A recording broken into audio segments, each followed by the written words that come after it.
Hello everyone, good morning. Today is 22nd of August and welcome to the Hindu newspaper analysis discussion. So guys, in the today's video, we are going to discuss the entire analysis of the Hindu newspaper. We'll see all the articles along with the background as well as the way forward in the articles. So guys, before starting, I would like to tell you that you can download the explainer PDF and you can use this explainer PDF along with the video in order to get a better understanding into the articles. So before starting, you can download it. The link is provided into the Telegram. The link is provided into the description box. Okay. Now starting up, so first of all guys, let's see the overview of the entire newspaper, and in this particular overview we'll be knowing that which articles are important for the examination, which articles are not important, and which articles are only to be seen the headings. Okay, meanwhile I would like to say good morning to everyone. There are so many of the students, so very good morning to everybody. Now the first article, facing government action, Huawei to dial down R&D operations. So guys, basically the Huawei, it is the corporation of the China which has been operating in India. It is doing its research and development. It is providing the telecom services. It is providing the equipments for the telecom operators also. Now in the past, the government has raided many of the offices, many of the operational entities of the Huawei on the charge that sometimes its practices are such that it is impacting the national security. Moreover guys, recently when the 5G auctions were have taken place, there also the Huawei was not allowed to participate in any capacity in that 5G rollout. Now guys, in this particular way, the Huawei has now decided that it will scale down their research and development operation, R&D operation in the India, and they will be winding up, they will be diluting it. Now guys, this particular article says that by this particular thing, what has happened, there are more than 3,500 jobs that will be getting impacted by this particular decision of the Huawei. But at the same time, the national security happens to be a very important consideration. So guys, this particular issue has happened. Now guys, you don't need to go in this particular article in detail that okay, which facility will be winded up and all those kind of things. Just you needed to know one liner concept that in the name of national security and for the reason of national security, we have raided certain of the Chinese entities, and because of that particular thing, now they want to wind up. Moving on, lookout notice against the Delhi in the Delhi excise policy. Not important article for your examination. So we have seen that couple of months back in the November, the Delhi came out with the new excise policy, and now the corruption charges have come in this particular thing. Car blast in Moscow, fine, not important for examination. Congress, Sharma quits the Congress, fine, BJP MLA booked. Now these articles are not at all important for your examination. Then guys, city section. So in the city section, the leaker policy, the crime related, law and order related news, etc. have come, not at all important for your examination. And if you are having different edition apart from the Delhi edition, so there also rarely some articles are there which are important for UPSC examination. Then guys, moving on in this particular direction, we'll be reaching to the editorial page, the Bihar and the evolution of Mandal politics. So guys, this particular article talks about that how RJD, BJP, fine, RJD, BJP, JDU, okay, so how they have basically contesting the politics. Okay, so basically their voting share, their seat percentage, okay, which communities they are trying to woo, and all these things have been provided. Now guys, with respect to the examination, the article is too much politically inclined, okay, so you don't need to go too much into the detail in this particular article guys. However, when we talk about the Mandal politics, this Mandal politics happens to be an important word. So what had happened, basically the Mandal Commission in 1980, when it submitted its report, it recognized that there are the 52% of the population in India who are the backward, and the Mandal Commission recommended that these 52% people need to be given the 27% of reservation. And guys, after the 1980, era of identity politics started in India. In this identity politics, what happened? Caste-based political parties formed, and these caste-based political parties try to get the vote bank of a particular caste. Moreover, the backwardness became a very important phenomena in driving the politics. Is it clear or not? So in this particular direction, how the RJD, JDU, fine, and and SP and many of these parties have used the caste. So such kind of issue comes when the Mandal politics is being discussed. But this particular article, it is talking about the RJD, JDU and their policies in the Bihar, particularly with respect to caste. So therefore, the article will be not that much important for the examination. In Kansas vote, relief and caution for the Democrats. So guys, when we talk about the Kansas is a state in the USA, okay, and in the Kansas the performance of the Democrats etc has been talked about. Now guys, you don't need to go in this particular article also, because with respect to the India, there is with respect to the India much impact is not there. Moving on. Spirited battle. So guys, this article talks about that recently in the Delhi against the Aam Aadmi Party, CBI inquiry has started for their liquor policy.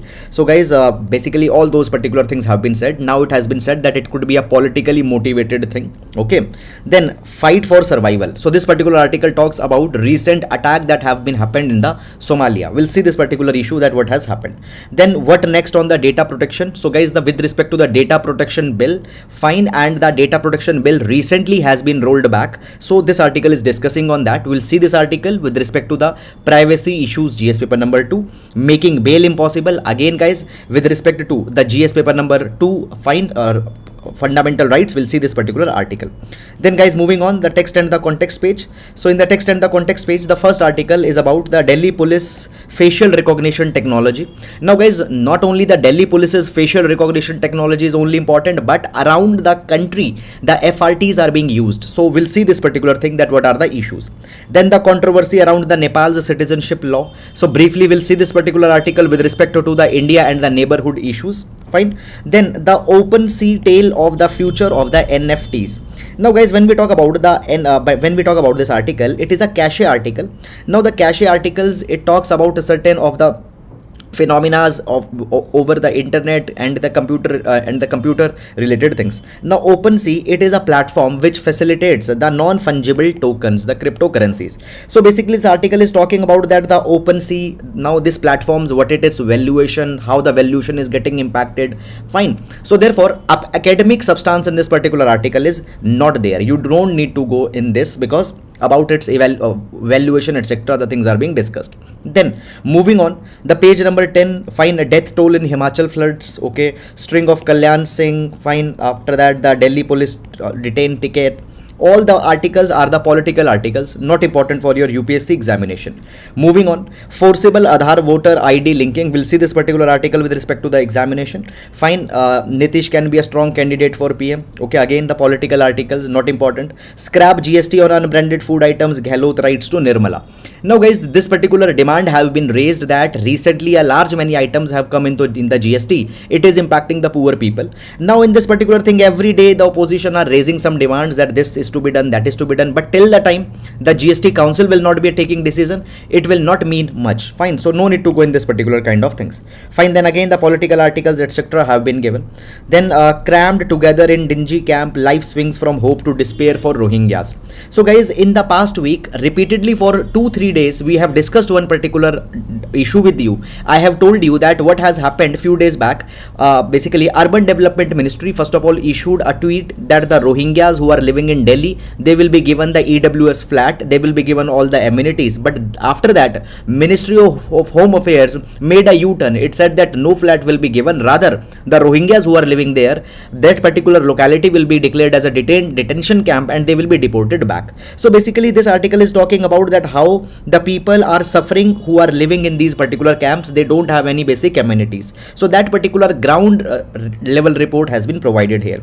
India-China ties can't be a one-way street. Now guys, we have seen this particular thing that with the India and the China, there are the confrontation that are going on around the LAC, Galwan Valley dispute happened. Now the India had repeatedly said this particular thing that if China expects that India will show the cordial relation only and India will only try to mend the relations, it will not happen. Both countries have to do something. China also have to cooperate. Okay, freebies come at a price, economist. Now guys, the entire last week, I think 8 to 10 articles in total we have seen on the freebies. Okay, and I hope that you had developed excellent understanding onto the freebies. Okay, so guys, this entire issue of freebie is again continuing. Now guys, when we talk about the freebie is simply a kind of a irrational entitlement that is promised by a political party if they come to if they win. Okay, so irrational entitlement, it could be giving people scooty, it could be like giving the people some juicer, mixer, grinder and all these kind of things.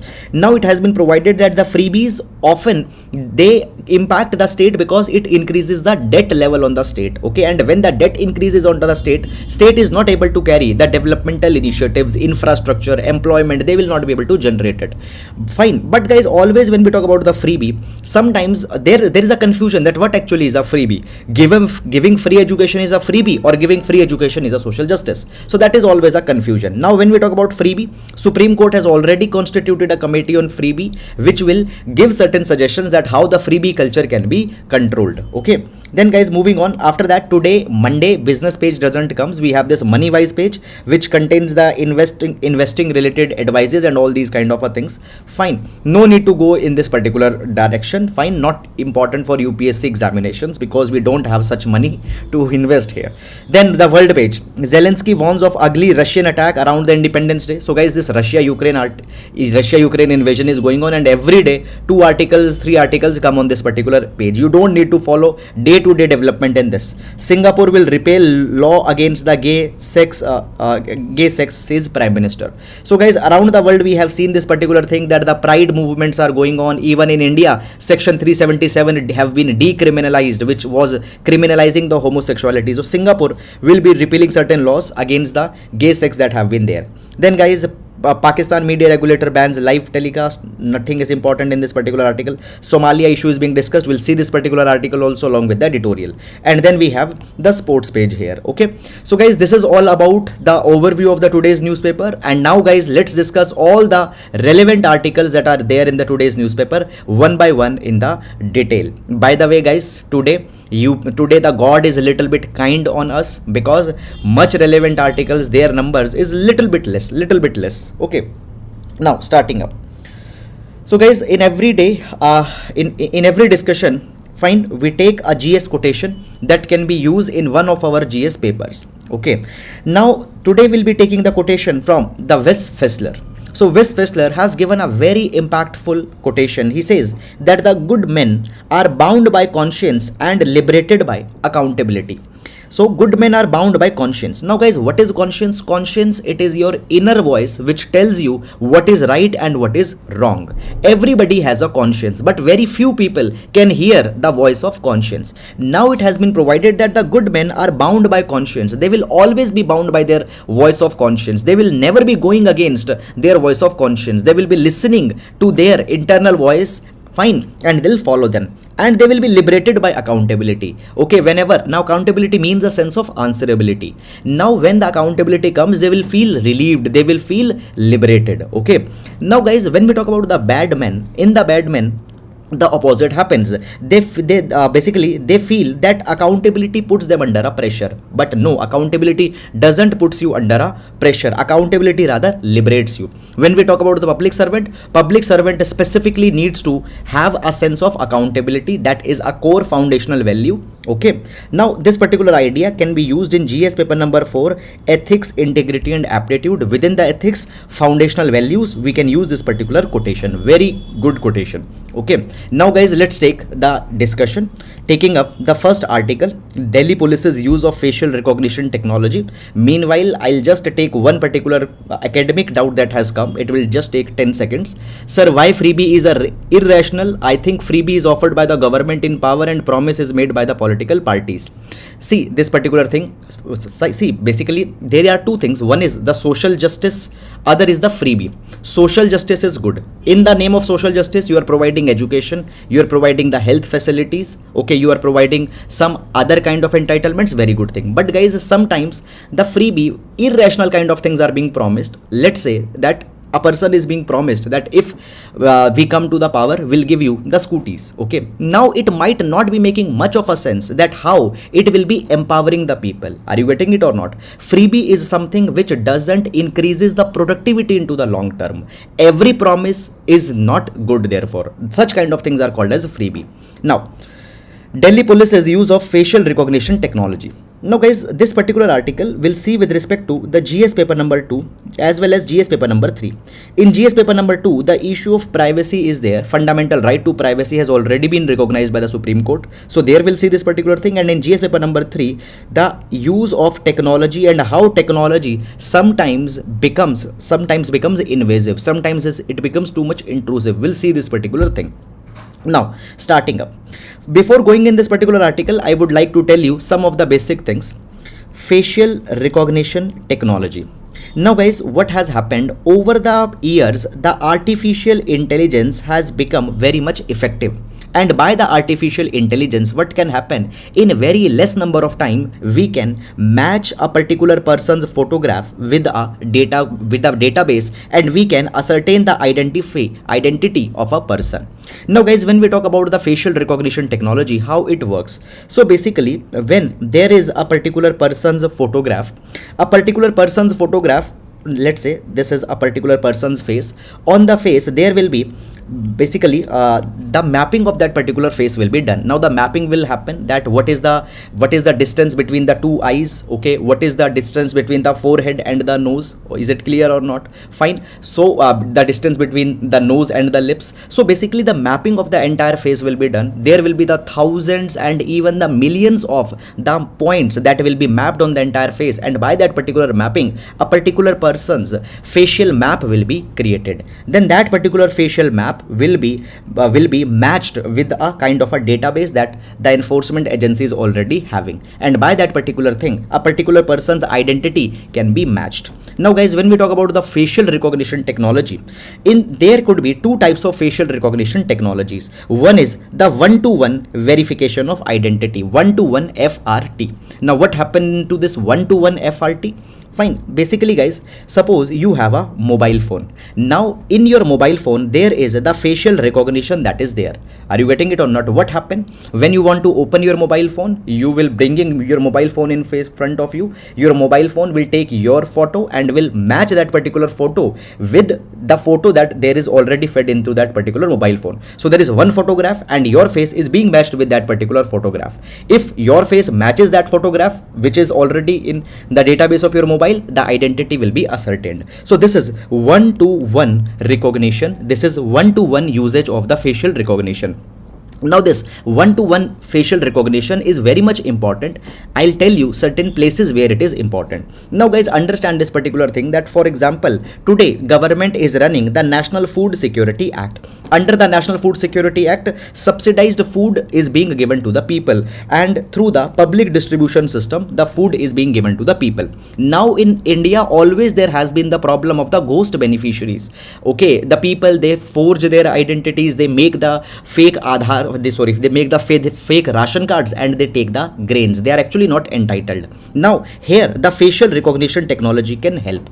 Now guys, what can happen? Suppose a person is going to take the ration. Now his face will actually be matched with the database that the government is having, and if his face matches, okay, if his face matches, then that particular person can be given the delivery. Actually guys, what will happen, how this thing will happen on the ground, I'll tell you. Suppose there is Mr. A goes to a ration shop and wants to take the ration card. Okay, he will tell his name, okay, that my name is Mr. A, this is my Aadhaar number, this is my ration card. Okay, at that point of a time, okay, basically the employee who is there at that particular shop, he will open the database, and in that database there will be the photograph of that particular person. Then this particular person's photo will be clicked, and this particular person's photo will be matched with this particular photo that they are already having in their database. Okay, so this is one-to-one. Clicking a person's photo and matching it with the photo that they are already having in their database. If it matches, the food will be given, the grains will be given, otherwise not will be given. So therefore this particular thing can enhance the service delivery in the government, and at many places better targeting of the people can happen. It can happen for health, it can happen for the food grains, it can happen for the pensions, it can happen for many such kind of things. So this is a very good kind of initiative. Then guys, in the facial recognition there is one more kind of a facial recognition, that is 1:n. Now we'll understand this 1:n. So what happens in 1:n? So basically what will be happening, a particular person's photograph will be matched in the entire database. Okay, now one particular thing I want to tell you again. Earlier what was happening, one photograph was being matched with another photograph. Okay, so 1:1. In 1:n, what will happen, one photograph will be matched with the entire database. I'll give you one particular situation as how this particular thing will be working in the real life. See this particular thing. Now government has installed the CCTV cameras. Government has installed the CCTV cameras throughout the cities. Now in the CCTV cameras, the people's photographs as well as the people's videos are being captured every time. Now guys, suppose there is a situation of riot has happened. In that particular riot, there were certain people who were destroying the public properties. They were harming some other people. So their photo will be captured into the CCTV. Now guys, their photo will be matched with the entire database that the police or the enforcement agency is having, and by that particular thing they will try to identify that who that particular person was, and then they can arrest that particular person. They can start a case on that particular person. Is it clear or not? So in the law and order, this 1 to n facial recognition is being used. Is it clear or not? So guys, see, all these particular things will be coming side by side. There will be CCTVs. Okay, the CCTV footage will be basically the CCTV footage will be used for the facial recognition by the artificial intelligence algorithm programs that the government is having. Now guys, coming to this particular article. So first of all, you need to have this particular basic understanding that how this facial recognition technology works, and now you will be able to understand that what is happening and what is the issue. Now when we talk about, guys, the Delhi police has been given the power to use this facial recognition technology. So basically what had happened, the Delhi High Court has given this particular power to the Delhi police that they can use it for tracking the missing children. Is it clear or not? For tracking the missing children. So basically what had happened in the Sadhan Haldar versus NCT of Delhi, Delhi High Court allowed the Delhi police that they can use the facial recognition for identifying the missing children. Okay, they got that particular thing. But guys, now the Delhi police, what it is doing, it is using this facial recognition not only for identifying missing children but for investigation purpose also. Now when we talk about they are using it for the investigation purpose, we call it as the example of function creep. We call it as an example of function creep. Now what is function creep? Function creep, it is a situation when the power was given for the X purpose, but over the period the agency is using that particular power for many other purposes. So originally the FRT technology was allowed for the missing children, but now they are using it for investigation. They are using in the matters of riot and all these kind of a thing. So this is an example of the function creep that has happened. Now guys, why this particular issue has come right now into the news? So what is the present context? Fine. So present context is this, that one RTI application was made and it was asked that how Delhi police is using this particular FRT on the ground, and the Delhi police have replied this particular thing, that if a matches 80%, okay, if there is an 80% similarity, okay, then we considered it as a positive result. Now what does it mean that 80% similarity will be considered as a positive result? Let's take this particular example. Suppose guys, now recently actually what had happened, there was the Citizenship Amendment Act that government came out in 2020, and then after that there were the riots that happened. Then there were the Jahangir Puri riots that happened into the Delhi. So what government did, Delhi police did, the Delhi police, while these riots of Jahangir Puri, riots of CAA was happening, government, the police captured the photos and the videos, matched these photos and videos with the database that they were having, and if there was the 80% match, the Delhi police considered that it is a positive match and those people were arrested.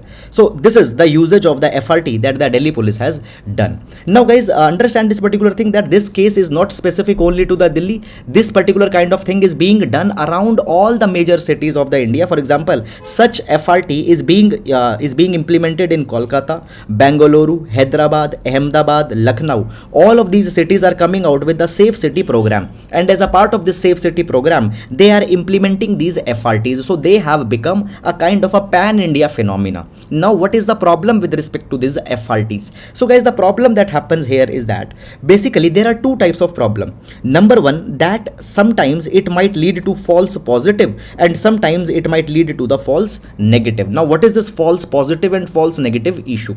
Now basically you need to understand this particular thing, that basically false positive, suppose government is trying to match a particular person's picture with a database. False positive, suppose there are two people, okay, one is Mr. A and other is Mr. B. Okay, Mr. A and Mr. B. Now let's say both of them are brothers and their facial features match a lot. Their facial features match a lot. You might also be having the friends who are the brothers and they look very same. So Mr. A and B are there. Now let's say Mr. B is a criminal kind of a person and he has participated in a crime. He has participated, let's say, in a riot. Okay, now his particular video is being taken by the police. Now the police is matching this particular video in a database. Okay, and when the police was matching this particular video, actually this particular person's video got matched with the A's identity. This particular Mr. B's video got matched with the A's identity, and now the A has been arrested, but A has not done any crime. This is an example of the false positive. This is an example of the false positive. Are you getting it or not? Fine. And then there could be the false negative. Now guys, what has happened here? Mr. B, okay, I told you that when these databases are matched, okay, so I told you that above the 80%, if there will be the match, we will consider it as a false positive. Now sometimes people will not be matched, their identity will not be matched. Is it clear or not? Because it is an artificial intelligence, it can miss certain point. So some people, they will be left out. Okay, even let's say they have done a crime, they will not be matched. So that is a false negative. So guys, understand this particular thing, that false positive when a person is misidentified as someone else, and false negative when a person is not verified as themselves. That is a false negative. Okay, when a person is not identified as themselves. Now understand this particular thing, guys, that there is actually a lot of biasness into the artificial intelligence. This is a very important point, and please listen very carefully. Basically guys, the artificial intelligence, how it works onto the basis of data that is fed in the artificial intelligence. Now let's say I am a human and a human has a human intelligence. My intelligence is based on the things that I have learned into the past, the data that I have seen into the past. On that basis, my intelligence is dependent. The artificial intelligence also depends on a lot of data. Now guys, the data that is fed, there are some biases less represented into their data sets, and when they are very much less represented into the data set, what happens in the when they are very much less when they are less into the data sets, the artificial intelligence fails when their identification is concerned. Are you getting it or not? So the errors are very much high in the case of the blacks, in the case of the Asians, and in the case of female in the USA. Is it clear or not? So in the same way, what happens in the artificial intelligence also, sometimes there will be the faults that will be there, and because of that particular fault, some people will be wrongly be arrested. Are you getting it or not? Now guys, basically this particular issue of the false negative, it will create some problem also at certain times. How it will create two problem? I told you one example here, there. Okay, that I told you one particular example, that there is one-to-one facial recognition also. In one-to-one facial recognition, fine, a particular person's identity can be ascertained in order to give him some ration, in order to give him some food, in order to give him some kind of government benefit. Now guys, a false negative, what will happen? His identity will not be matched. He will be left out. Now on that particular basis, he will be denied food. He will be denied the government services. So this is something that will lead to a kind of a problem. Is it clear or not? So therefore guys, this facial recognition, it is problematic, it has certain challenges. Now further moving on, after that, next issue that comes here is that India is not also having the data protection law for the facial recognition technology. We don't have any law. The data protection law, that the data protection bill, that was being negotiated since 2018, it has been rolled back. So we don't have any law. In the case there is a kind of a misuse, how to tackle that particular issue, that is not that has not been accounted. So there is no law.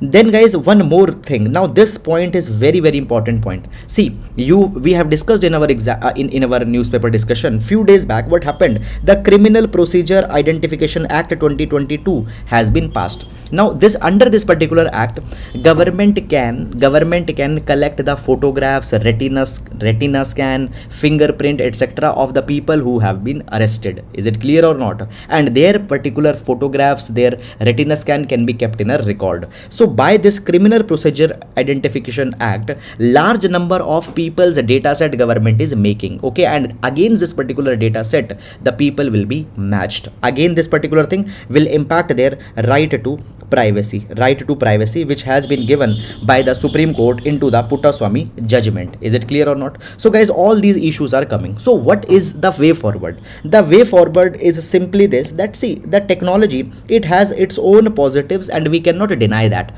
but at the same time the technologies can simply be sometimes used for sometimes can be used for some ulterior motives. There can be certain issues that come. So therefore we need to have a legislation, we need to have a law, and in that particular law all these particular provisions are to be put so that there is no misuse of these particular technologies and the people have a remedy in case of false negative as well as in case of false positive. So two things, remedy into the case of false positive and negative, and there needs to be a proper mechanism so that they are not being misused. All these particular things you need to keep it in your mind. So guys, understand this particular thing, that this article, it's not just to be seen that okay, the Delhi police is using the FRT and the cases where 80% match is there, they consider it as a positive match. No, only this thing is not important. You need to have all this particular background in your mind, and in this particular capacity this article is to be seen. Now moving to the next article. The controversy around Nepal's new citizenship law. Now this particular article will see with respect to the GS paper number 2, issues in the India's neighborhood. Issues in the India's neighborhood. Is it clear? GS paper number 2 IR. Now, before going in this particular article, guys, I would like to tell you some of the background information. Now, guys, when we talk about the Nepal happens to be a very important partner for India because Nepal is sandwiched between the India and the China. So therefore, Nepal acts as a buffer zone between the India and China. So therefore, Nepal is very much important. Secondly, guys, when we talk about the Nepal, with the Nepal, we have strong cultural ties also. And the relation between the India and the Nepal, they are called as the relation of roti and beti. The relation of roti and beti. Is it clear? Now roti, because India exports a lot of food grains to the Nepal. Okay, moreover, food grains, number one. Number two, there is also reason that a large number of Nepali people are coming in India to find their employment. Are you getting it or not? And by that particular employment, many of the Nepalese families are able to sustain. So, okay, so the roti relation, because of the food grains and because of the employment that the Nepalis are getting in India. Okay, and then employment factor is one. Another is the beti relation. Many of the people living in the Terai, they are marrying the women in the Uttar Pradesh and Bihar. Okay, and vice versa is also happening. So the marital relations are there, relations related to the employment are there. So the roti beti relation between India and Nepal exists. Thirdly, guys, when we talk about the Nepal, with the Nepal, India also has the treaty of friendship, and because of that particular thing, Nepal happens to be an important partner. Moreover, guys, many of the religious sites which India considers holy, they are there in the Nepal as well. Okay, and and the vice versa for the Nepal's case also. So the Nepal happens to be a very important partner for India. Now, guys, when we talk about the Nepal, so basically there was the monarchy in the Nepal till 2006. So there was monarchy in Nepal since 2006, and after the 2006, what happened? This particular monarchy was replaced with the democracy. The monarchy was replaced with the democracy, and after that there was the Maoist government that was formed in 2008. Maoist government that was formed. Now, guys, since after this particular period, Nepal wanted to create a constitution for themselves, and finally in 2015, Nepal was able to frame a constitution for their own people. So what happened? Fine, Nepal had a monarchy since till 2006. Then after that, it was converted into the democracy, and by 2015, Nepal got their constitution. But guys, in that particular constitution, the matter of the citizenship was not was not resolved completely. Now, when the Nepalese constitution came in place in 2015, at that point of a time, all the Nepalese citizens who were born before the date of 2015, they got the naturalized citizenship. Clear? Now, you might have read already in your Lakshmikant book that there are the different types of citizenship. There is a citizenship by descent, there is a naturalized citizenship, there is citizenship by birth. Now, what is a naturalized citizenship? Now, guys, let's say Mr. A goes in some another country. Mr. A is, let's say, the citizen of country ABC. he goes to another country and there he wants to get the citizenship of that other country, he will apply for the citizenship. Legally he will apply for the citizenship and he will get citizenship by naturalization.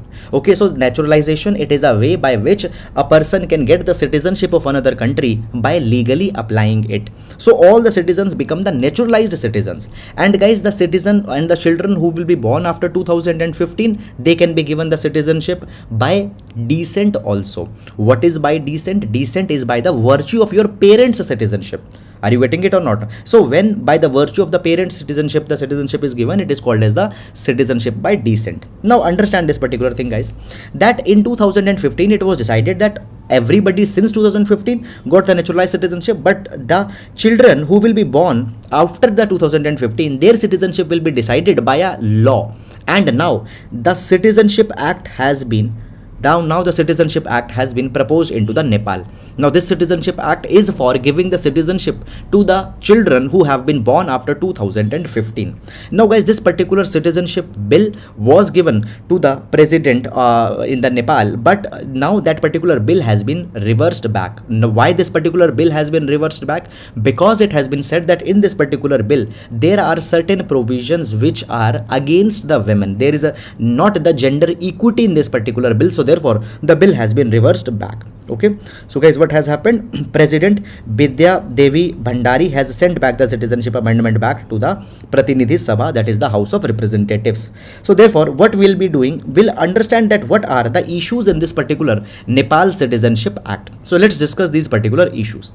Now guys, the first problem that is there, I told you that it is not going in line with the gender justice.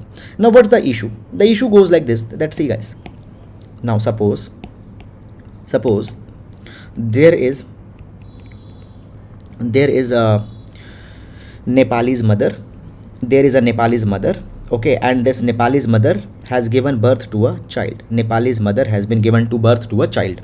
Now the question comes that what is the status of this particular child's citizenship?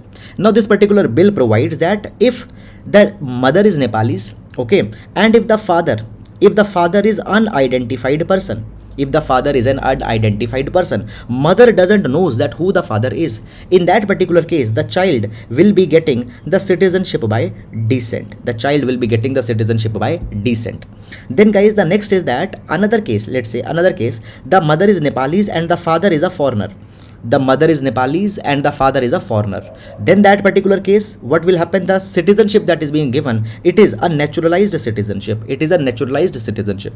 Now guys, understand that when we talk about the citizenship by descent, it is considered to be as a more superior one kind of a thing. Are you getting it or not? Because guys, in many of the countries, fine, even the citizens who have got the citizenship by naturalization, in many political offices they are not allowed to participate, many of the position they cannot held. But if the citizenship is by descent, there is no such kind of a foundation. So basically the citizenship by descent is believed to be a more superior kind of a citizenship.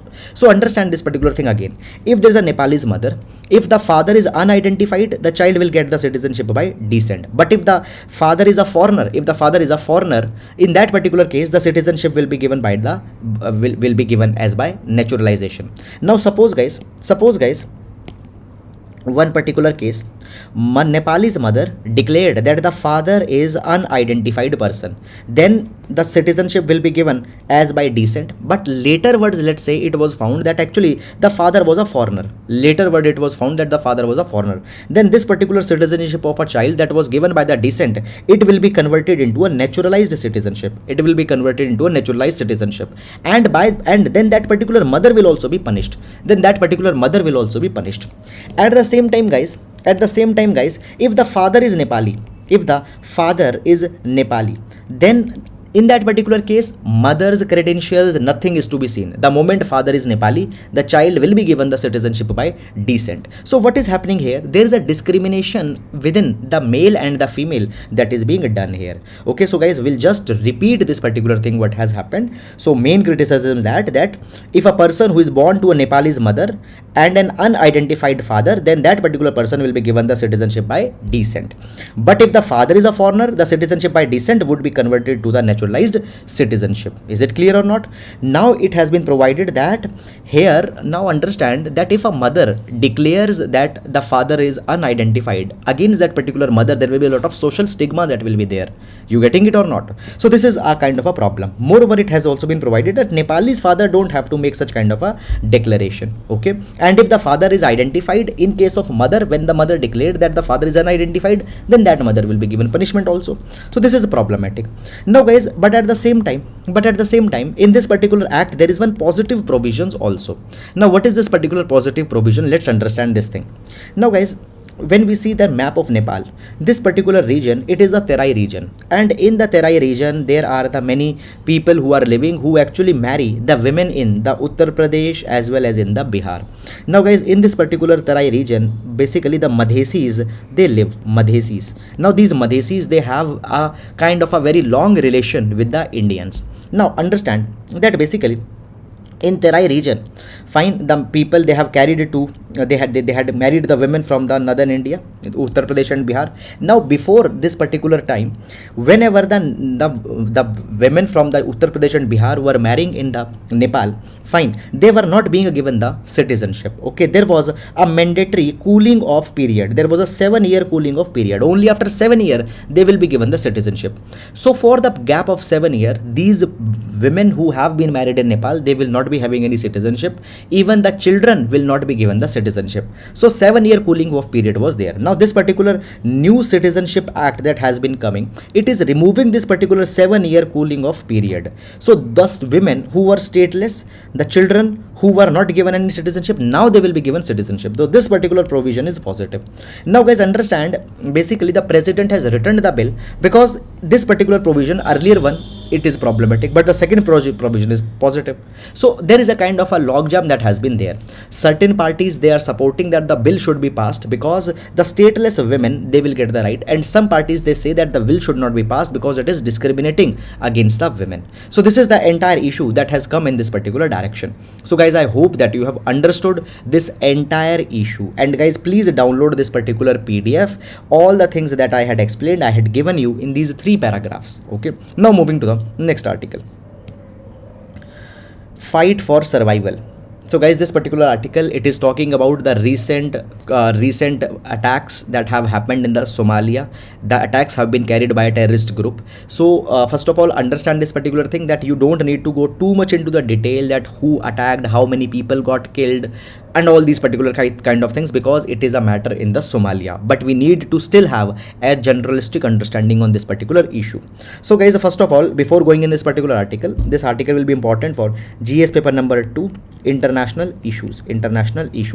Now before going in this particular article, let's focus on this particular map so that we can see the mapping here. Now guys, this region, the yellow one, it is the Horn of Africa. It is the Horn of Africa. Now when we talk about the Horn of Africa refers to be Horn of Africa happens to be a very important region. Now what are the countries in the Horn of Africa? First of all, let's see the countries. Okay, so in the Horn of Africa, there is a Somalia, then there is this small one, it's the Djibouti, then there is Eritrea, Sudan is there. Now by the way guys, that now when we talk about the Sudan has been the Sudan is now, there are 2 parts of the Sudan. One is the Sudan and other is the South Sudan. So we have the Djibouti, Eritrea, Sudan, South Sudan. Then there is Uganda, then there is Kenya, and then there is Ethiopia. Okay, so all these particular countries are the countries of the in the Africa, the Horn of Africa. Now guys, apart from this particular thing also, we have the Gulf of Aden. Okay, so we have the Gulf of Aden. Fine, we have the Gulf of Aden, and then here we have the Red Sea. Clear? So basically these are guys the mapping locations. Now these mapping locations, they are very much important because sometimes they are asked. Okay, sometimes they are asked. Fine, now moving forward. Okay, and okay, one more location you can see. No, this particular narrow strip, it is called as Bab el Mandab Strait.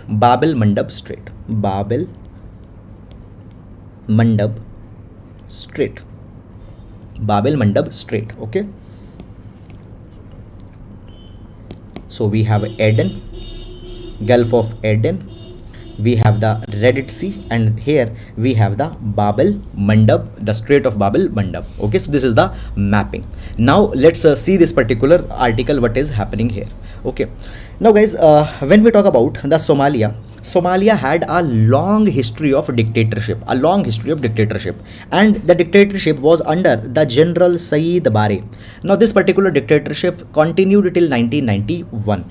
Now in 1991 this dictatorship fallen down, but as the dictatorship fell, there was a civil war that started into the Somalia. This civil war pertained that who will get the power, who will be running the government. And after the 1991 civil war, there were the many of the terrorist organizations that tried to take power. In this particular thing, what happened, many different camps, outfits, they emerged, and one Al-Shabaab also emerged during this particular chaos of 1991. Now when we talk about today the Al-Shabaab is very much closely linked with the Al-Qaeda. It is a terrorist organization and it is one of the most powerful organization in the Somalia. Now guys, this particular Al-Shabaab, it has a lot of power on the military, it has a lot of power on the revenue, and it actually collects more revenue than the government. Okay, it has built the strongest territorial machinery on the entire continent of Africa, and over a period of time it wants to control not only the Somalia but the entire Horn of Africa, and after that the other mainland Africa. Now guys, when we talk about the Somalia, in the Somalia recently there was the elections that were conducted. Now what has happened, the Al-Shabaab has been against the government, and the Al-Shabaab has carried an attack in the hotel in the Somalia, and many people have been killed. Now they have given directly the challenge to the government in the Somalia. Now guys, when we talk about the government in the Somalia, problem is that the government does not have too much of the power beyond the capital region. Still Al-Shabaab is the one which is controlling the region, and presently there is a lot of humanitarian crisis that is happening into the Somalia because of the drought that has happened post pandemic. A lot of economic problems are there into the Somalia. Then the state institutions, they are very much fragile. The institution of police, the institution of army, the other institutions, they are very much fragile. They are not very much stable. Now when we talk about the Somalia is majorly dependent on to the international donors, foreign aid. In that particular foreign aid, the Europe as well as America, okay, and many other countries, they have donated into the past. But guys, at the same time, the development for the Somalia has not come. Now guys, when we talk about the Somalia, it also basically country from where a large number of pirates they come. Now these particular pirates in the past, they have sieged, they have attacked the navy, they have attacked the ships, okay, the ships containing the commercial cargoes, they have attacked them. So for the pirates purpose also, this Somalia happens to be a country of concern. Now guys, when we talk about the Somalia, the crisis that is going in Somalia, it is not only the responsibility of their government, but is the responsibility of the entire region. Because in the Somalia, when the terrorism is spreading, that will impact the stability of the entire region, okay, and at the same time it also impacts the navigation of the cargo ships. So therefore now the government immediately should be focusing on providing the essential services to the people, relief to the people, okay, and in the longer period there needs to be a need of developing an affordable security architecture. Political consensus within the Somalia is needed, and within the other countries also a political consensus needs to be there, so that this entire Somalia issue can be resolved in an amicable manner. That is all guys. Please don't go even one line beyond this particular article that we have discussed here. Why? Because the issue that comes is that, see, what is happening here at the end of the day, it is a part of a bigger security crisis that is going in Africa, and in that particular capacity, only in Africa more than 50 countries are there. So you cannot track in detail the issue in every country, so you only need to have a generalistic understanding for our UPSC examination. So that's all about this particular article, and now we'll move to the next article. What next on data protection? Okay, so this particular article will be important with respect to the GS paper number 2, issues related to the right of privacy, fundamental rights, article 21. So we'll see this particular article. Now guys, before going in this particular article, I would like to tell you a little bit of a background first, and after only knowing this particular background, you will be able to understand that what this article is trying to tell you. Now this background in itself is a very important topic for your GS paper number 2, so please listen very carefully. Okay, now guys, the background goes like this. that in 2017, what happened? The Supreme Court came out with the Puttaswamy judgment. Now you might have heard this Puttaswamy case multiple number of times, because this case is actually very important one. So this Puttaswamy case came in 2017, and this judgment of Supreme Court recognized that the right to privacy is a fundamental right under the article number 21 of the Indian Constitution. Now, after the Puttaswamy judgment, the government of India constituted a committee, and the committee's name was BN Shri Krishna Committee. BN Shri Krishna Committee. This BN Shri Krishna Committee was given a task that because the Puttaswamy case has recognized the right to privacy as a fundamental right, you need to suggest a data protection framework to us. And this BN Shri Krishna Committee suggested the personal data protection framework. This was a law that how you can recognize people's right to privacy, how you can protect their privacy. All these particular things was provided. Okay, BN Shri Krishna Committee. Now guys, BN Shri Krishna Committee gave its recommendations. It suggested a particular bill, and on the basis of that particular bill, government introduced into the Parliament of India Personal Data Protection Bill 2018. So on the basis of BN Shri Krishna Committee's recommendation, Personal Data Protection Bill 2018 was suggested. Okay, Personal Data Protection Bill was suggested. Now this Personal Data Protection Bill carried many of the provisions. It recognized that the people's right to privacy needs to be recognized, and they are to be given the right on their data. So there were the two concepts that got introduced. Number one was the data principle. Data principle. Okay, now guys, what is the data principle? Data principle is a person whose data is there. Okay, for example, I go on internet, I search something, I have generated that particular data, so I am the owner of that particular data. So that is a data principle. So data principle are the people to whom the data belongs. And then there are the data fiduciary. Data fiduciary. Now who are the data fiduciary? Data fiduciary are the organizations, they are the bodies who basically who store a particular person's data. Now guys, let's say I am generating some particular data. Now that particular data has been captured by a particular website. That particular data has been captured by an organization. So they are the data fiduciary, and I am a data principal. So right of the data principals were recognized, and the data fiduciary, on them a responsibility was imposed that they have to make sure that the data is not being misused. Data is not being used for some another purpose.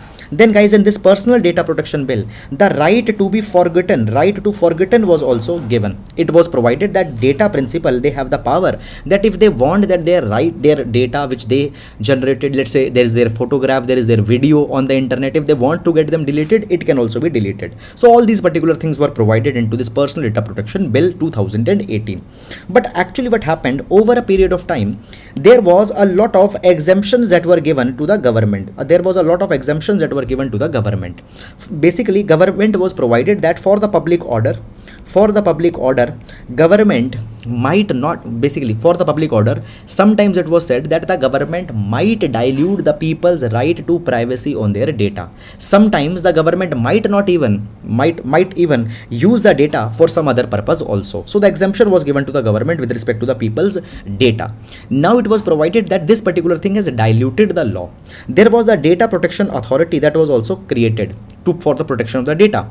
In this Data Protection Authority, there was a lot of control of the government. So over a period of time, it was provided that this Personal Data Protection Bill of 2018, it is not correct because it has given a lot of power to the government. Okay, there was a joint parliamentary committee also that suggested certain amendments. Okay, so this is something that was coming. Okay, so now what has happened, just a few weeks back, government with this had withdrawn this entire bill of 2018. Government had said that we will be rolling back this particular bill, and now a new bill will be introduced. Okay, so guys, now I think in the next session a new bill will be introduced. So now this particular bill has been rolled back. What was the reason? Reason was that a lot of criticisms that got developed. Guys, one more issue that came in between this is that, see, keep in your mind that this was the Personal Data Protection Bill, but there is one more type of a data, that is the non-personal data. personal data. What is the non-personal data? It is one which doesn't belongs to any one individual. For example, the data with respect to the traffic, the data with respect to the weather, rainfall, that is the non-personal data. So the non-personal data was not accounted in that, and for the non-personal data there was one more committee that was constituted, that was the Krish Shri Krishna committee. Krish Shri Krishna committee that was constituted, and there was a different bill for the non-personal data that was to be brought. Now guys, what happened? Over the period of time, there was one more suggestion came that why you are bringing the two different bill. For personal data, there is a different bill, and for non-personal data, you are bringing a different bill. Fine. So there was one more criticism also. Okay. So guys, what government has now done? Government has rolled back all this particular thing, and government says that now will be coming out with a new bill in coming time. So this is the entire controversy that has unfolded up till now. So guys, from 2017 till 2022, this is the entire issue on the personal data that has happened. Beyond that, you don't need to go anywhere. Now coming to this particular article. So guys, this particular article, what this article is talking about, this article is talking about is what next on data protection. Okay, new bill that will be coming, what that particular bill should focus upon, what should be the areas that it should be including. This is something that has been discussed here. So guys, recently personal data protection bill has been withdrawn. I already told you. Okay, now this particular bill was created onto the basis of the Justice B N Shri Krishna committee. Already I told you. This particular bill was recently reviewed by the JPC, and a lot of criticism came. It proposed several amendments, and I told you that this particular bill has now have been rolled back. Now guys, the question comes is that, see, this particular bill or this particular law onto the personal data protection, it is very important into the present time. Why? Because today the digital economy has become very big.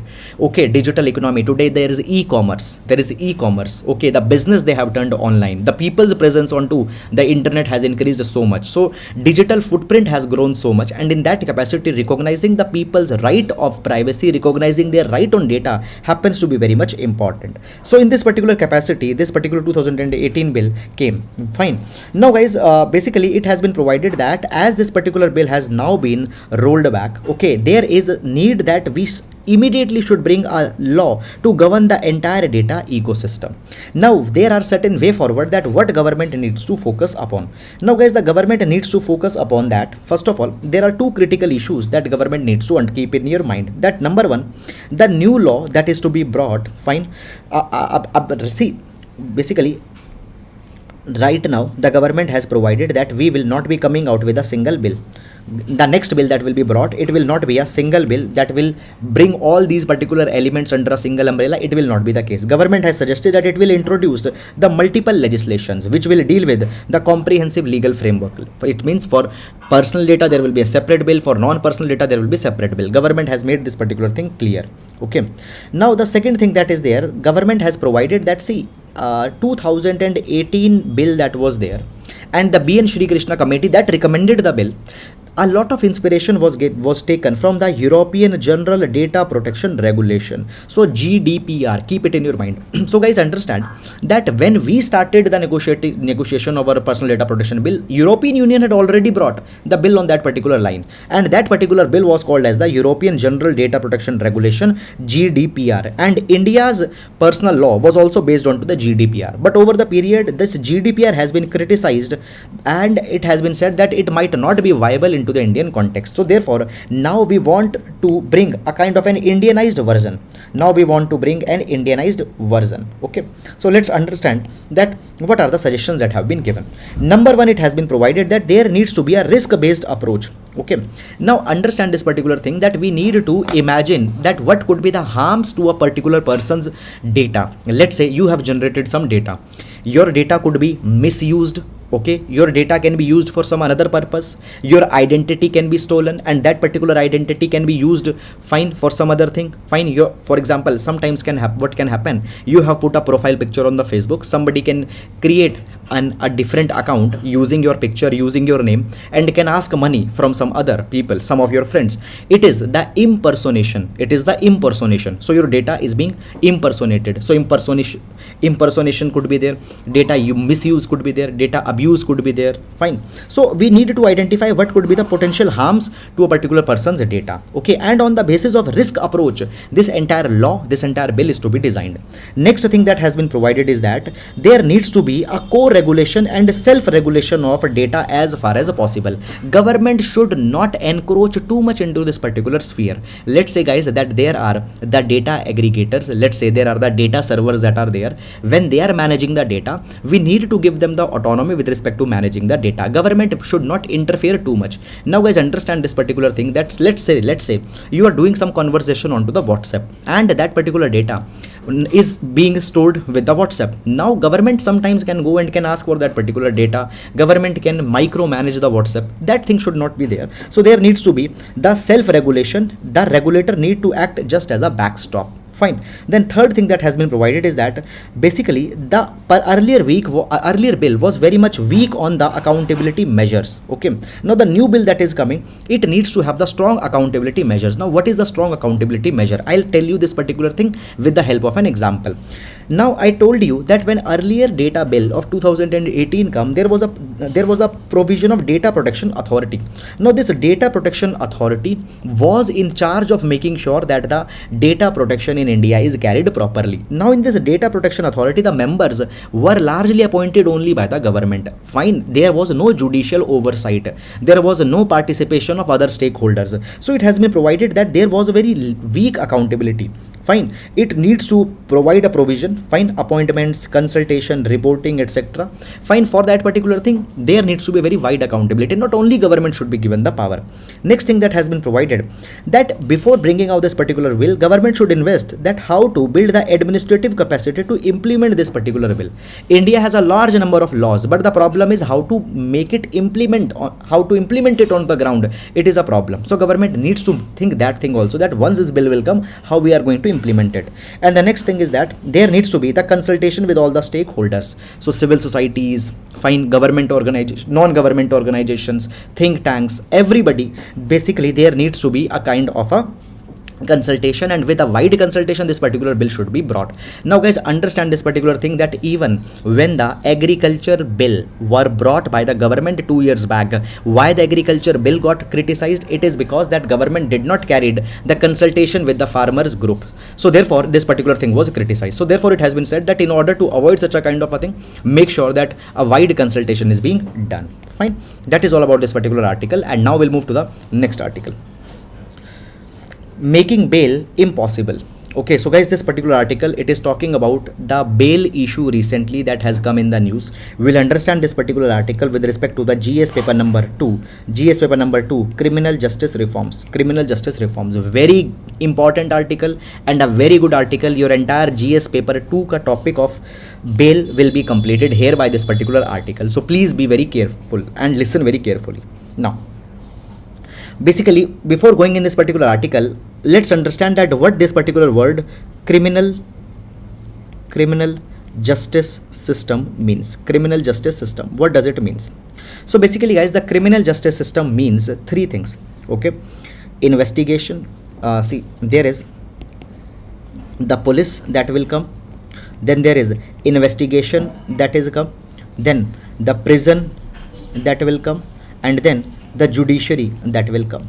Okay, so let's take this particular thing. Suppose there is a person and this particular person is accused of a crime. Now this particular person will be arrested by the police. Then whether this particular person has done a crime or not, investigation will be carried. Then that particular person will be lodged into the prison, into the jail, and then the judiciary will be giving some kind of a decision. So basically now if we see the India's criminal justice system, the criminal justice system contains all these particular elements: police, investigation, prison, and justice. Now see, in India the criminal justice system is not very much good, because you know this particular thing. If you don't know, I'll tell you. In India, there are the 76% of under trials that are lodged into the jail. It means that out of the total inmates into the jail, 76% people are those whose crime has not been proved. They are the under trial people. This under such high rate of under trial, 76%, it shows that there is some problem in our criminal justice system. So this entire criminal justice system needs certain reform. It needs certain reforms. Now guys, there are reforms at multiple levels. Police reforms are there, fine, judicial reforms are there, multiple level of reforms are there. Now within this particular reform, today we are going to see an element of bail. Today we'll see an element of bail. Are you getting it or not? Now guys, understand this particular thing, that in India we follow the rule. And the rule is very simple. Rule is like this, that bail is the norm and the jail is the exception. It means that in regular conditions the bail should be given. As far as possible the bail should be given, and the jail, it is a kind of a very rare circumstance. Are you getting it or not? Now guys, recently what had happened, there was a Supreme Court also. Fine. So Supreme Court has given this particular judgment. Supreme Court has provided clearly that over the years we have seen this thing, that the police is arresting every person, but that arrest is not right. We need to focus more on bail. So guys, recently one Supreme Court judgment came. I'll give you the name of that judgment. Judgment was Satendra Kumar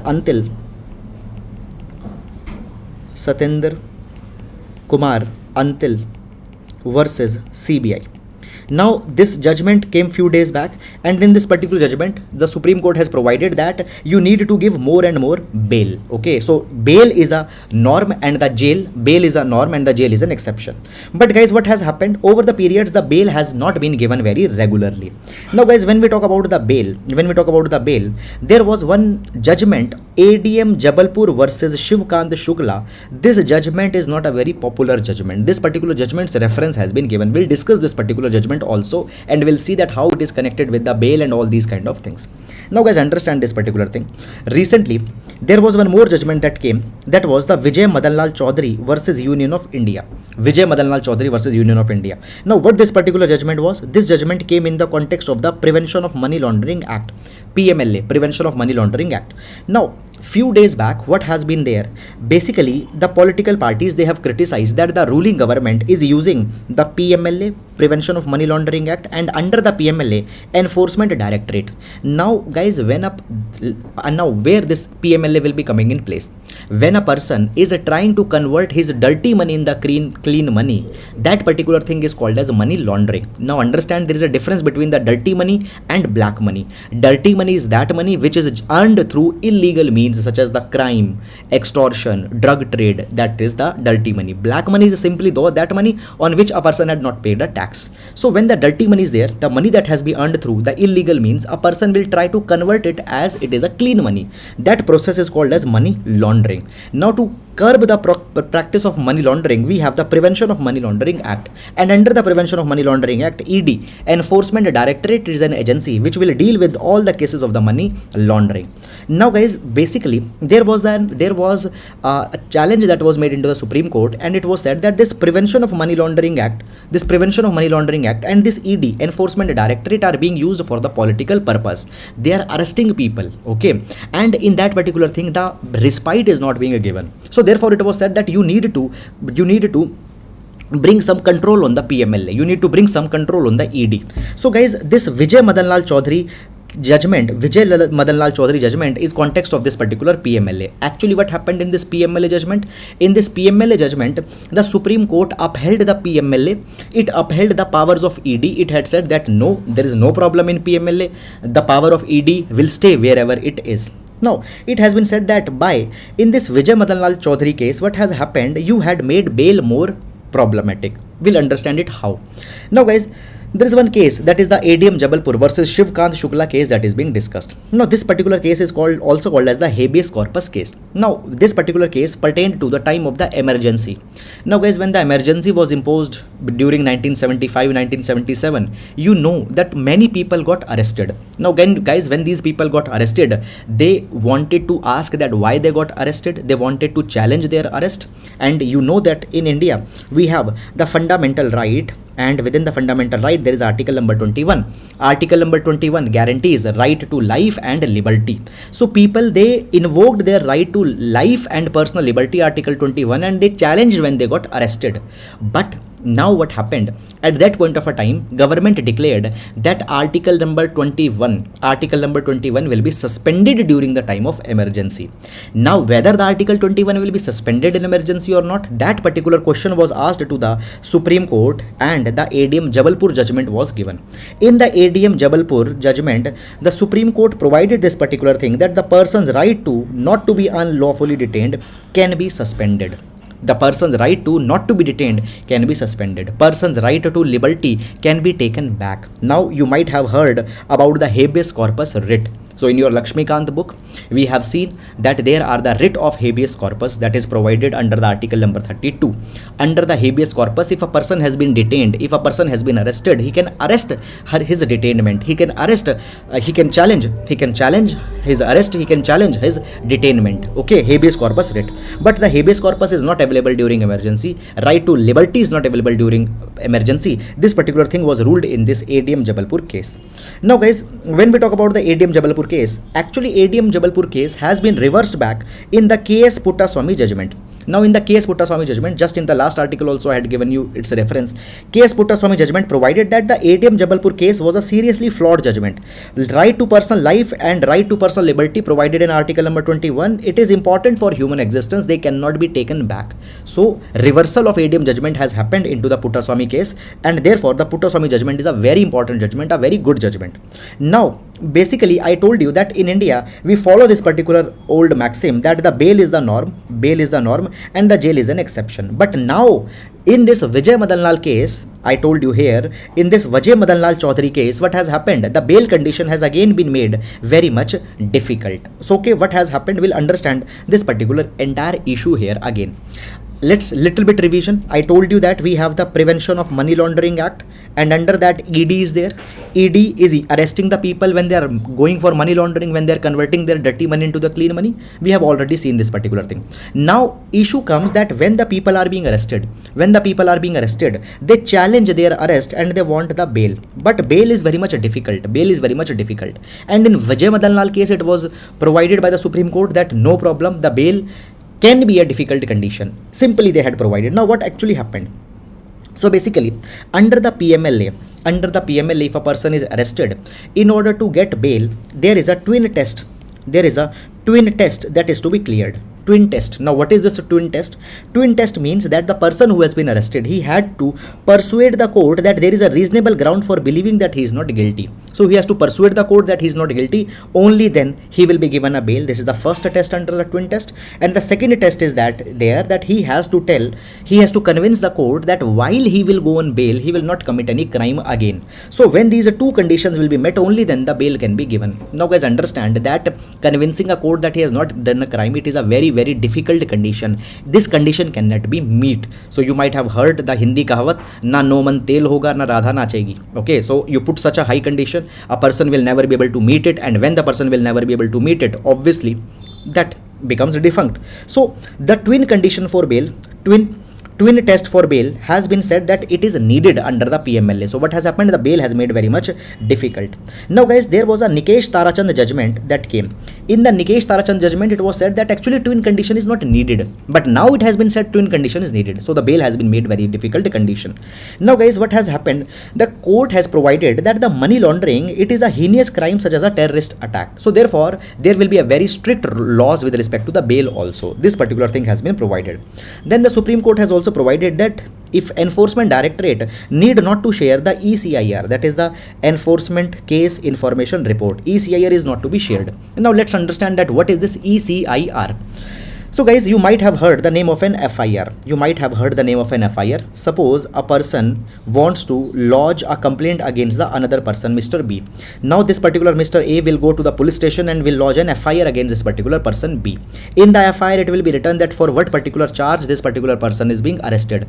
Now when the police files an FIR, it is a duty of a police that the police has to give the copy of an FIR to the person who is being arrested. It has to be given, and he can see that okay, what charges have been applied on him in the FIR, he can see, and then he can prepare for his defense. That is the FIR. Now guys, what is ECIR? So when the cases are filed under the Prevention of Money Laundering Act, the Enforcement Directorate prepares an ECIR, and in the ECIR it is written that what are the charges. Now in FIR, the copy of FIR is to be given to a person who is accused, but ECIR's copy is not given to a person who is accused. So the person who has been arrested, he doesn't even knows that for what charge he has been arrested. He has no idea about that particular thing. Now guys, when he doesn't have an idea, he cannot prepare for his defense. Moreover, when we talk about the ED, whatever you are saying to the ED, that particular thing can be used into the court of law. So people, they don't know what is to do, how to defend them. So this copy of ECIR is not given to the people who have been arrested. Now in the Supreme Court, a question was asked that whether copy of ECIR is to be given or not to be given. The court has said that there is no need to give the copy of ECIR. So obviously the people cannot defend them. They cannot even fight for the bail. So this is some issue that has come. Now guys, understand the next issue that is coming here is that basically that ECIR, it is just an internal document and it is not to be given. Okay, so therefore all this particular thing, it has made bail as a very difficult condition, and the person is not able to get the bail. Okay, just in 5 seconds I will paraphrase all this particular thing. Number 1 step, Satyendra Kumar until judgment, Supreme Court provided that bail is to be given more liberally. Bail is a norm, Supreme Court repeated. But in the PMLA, the bail are being made very much difficult. How in the PMLA bail is difficult? Because of number 1, the twin test condition. Already I have discussed here. Second number is that the ECIR copy is not given, and when ECIR copy is not given, a person doesn't knows that for what thing he has been arrested, and he cannot prepare for his defense. So therefore bail is very difficult. This is guys the entire issue. Now in itself guys, it is a very big topic and a very important topic, and this topic is going on for 1 month. So I had tried to provide this entire summary to you in few minutes, and I hope that you have understood this entire issue. So that is all guys about this particular article, and now we'll move to the next article. Forcible Aadhaar voter ID linking. Now this particular article will see with respect to the GS paper number 2, issues related to the polity. Issues related to the right to privacy. Now guys, you don't need to go too much into detail this particular article. Basically I would like to tell you the background first.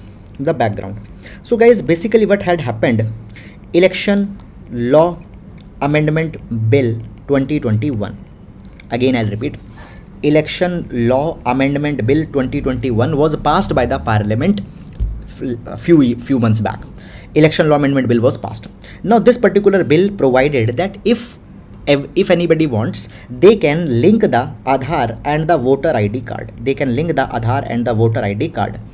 government provided that they want to link the Aadhaar and the voter ID card in order to prepare the electoral rolls more efficiently. Are you getting it or not? Now guys, government is also thinking that in few years time, now understand this thing, suppose I was from one X state and I have migrated to Y state, and right now I am living in the Y state. I cannot participate in the elections. Why? Because I have to go back. Now I might not be able to go back. I'm a poor person. Now guys, it has been provided that even if a person is living in another part of a country, he will still be allowed to vote. Okay, he will still be allowed to vote. For that particular thing, we need to make a universal electoral roll. So therefore it has been said that in order to make the universal electoral roll, we need to connect the Aadhaar and the voter ID together so that a person's identity can be known. And at that point of a time, it was provided, when this Election Law Amendment Bill 2021 came, at that point of a time it was provided that it will be voluntary. If a person wants to connect their Aadhaar and voter ID, it is voluntary, they can do. If they don't want, they might not be pressurized. Now what has happened, basically it has been provided that there is a forcible voter ID and Aadhaar linkages. It has been provided that basically the government authorities, fine, booth level officers, they are forcing the people that they have to mandatorily link their voter ID card with the Aadhaar card, and if they'll not link their voter ID card and Aadhaar card, their voter ID card will be cancelled. It has been provided. Now guys, the Union Minister of Law has already informed the Parliament that linking would be voluntary. It is not compulsory, but now they are being pressurized. Is it clear or not? So this is something that has come. Okay, so guys, this is not correct thing. It is such a coercion should not be allowed, and in that capacity, public servants, they need to be very clearly knowing what a law is, and they should not force anybody to link this particular issue. So this is all that has come. Now guys, beyond that, you don't need to go in this particular article. No need to go beyond that. So that is all about this particular issue. Guys, I hope that you have understood it. And now with this, we come to an end to the today's newspaper analysis. And guys, I hope that you are able to understand and you are becoming wiser day by day. Guys, in the case, if you have liked the video, only if you have liked the video, please do hit the like button, and please do subscribe to channel, as well as also leave your comments. Your comments are very lovely ones, okay, and they actually motivate us to work even more harder. So please leave your comments. and please do subscribe and like to the video. Thank you so much. Now we'll be meeting tomorrow. Till then guys, please take care of yourselves, and please guys keep on revising. Okay, always keep in your mind that consistency is the key in the UPSC. Be very consistent and do the revision. No need to just go and follow 4 newspapers. Follow one newspaper, follow it consistently and do the revision, and you will be seeing the result for sure. So that is all for today. Now we'll meet tomorrow. Till then, take care of yourselves. Thank you so much.